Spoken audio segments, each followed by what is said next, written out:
Bonjour à toutes et à tous et bienvenue sur ma chaîne de bricolage. Dans l'épisode d'aujourd'hui, je vais vous montrer comment j'entretiens la carrosserie de ma voiture. Vous pensez peut-être que cela ne nécessite pas une vidéo particulière et vous avez peut-être raison, n'hésitez pas à réagir dans les commentaires, c'est fait pour ça. Je ne vais pas traiter les problèmes de rayures ou de micro-rayures, les problèmes de peinture ternie ou les taches de goudron.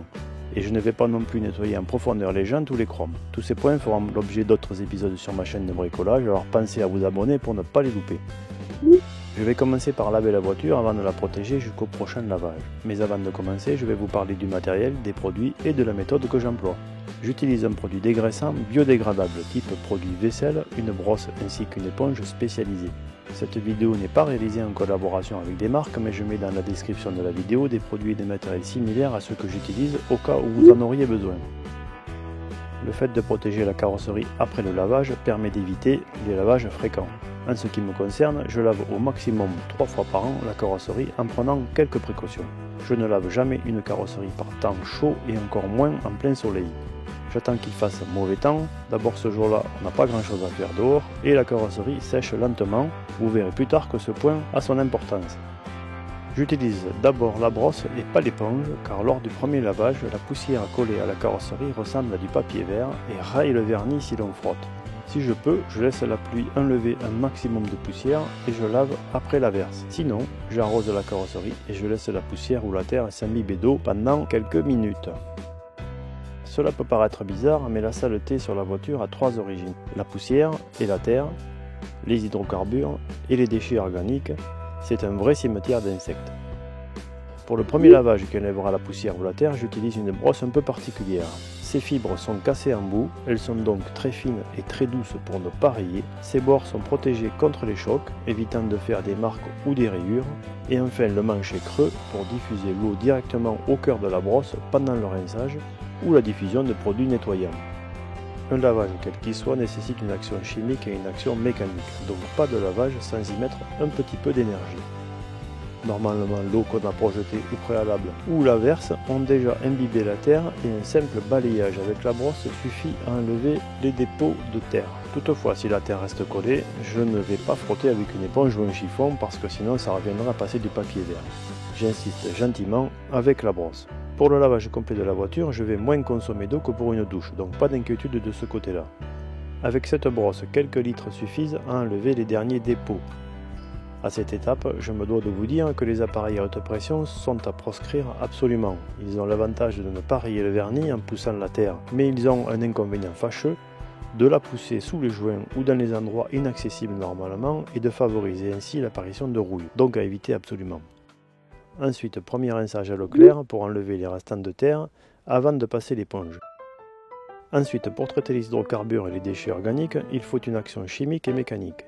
On mettra donc dans quelques litres d'eau le volume de produit dégraissant prescrit et on frottera avec l'éponge spéciale carrosserie. Son principal avantage est qu'elle est large, souple et a un effet ventouse qui aide à enlever les dépôts récalcitrants. Sur certains endroits comme l'avant de la voiture, il faut insister un petit peu.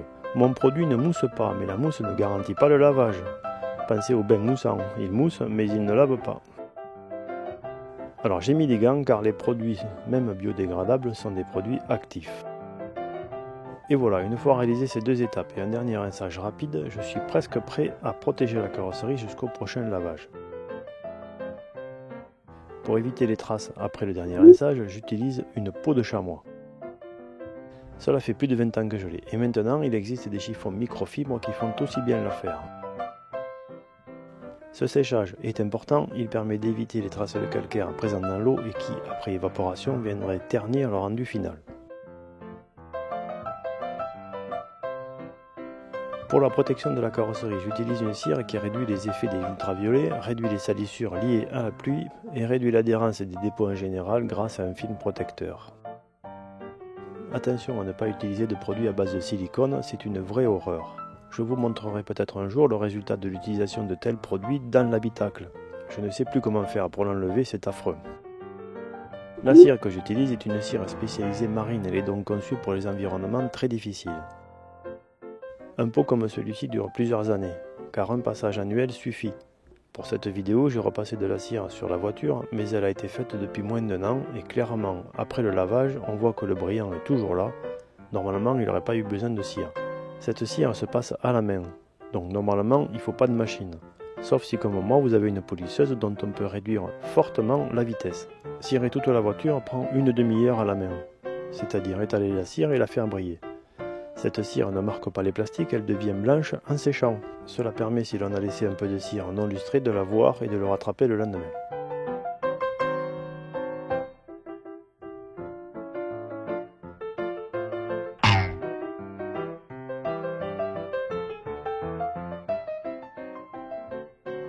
Voilà, la cire est maintenant passée et lustrée. Le résultat est sans appel, ça brille et la carrosserie est protégée des agressions pour plusieurs mois.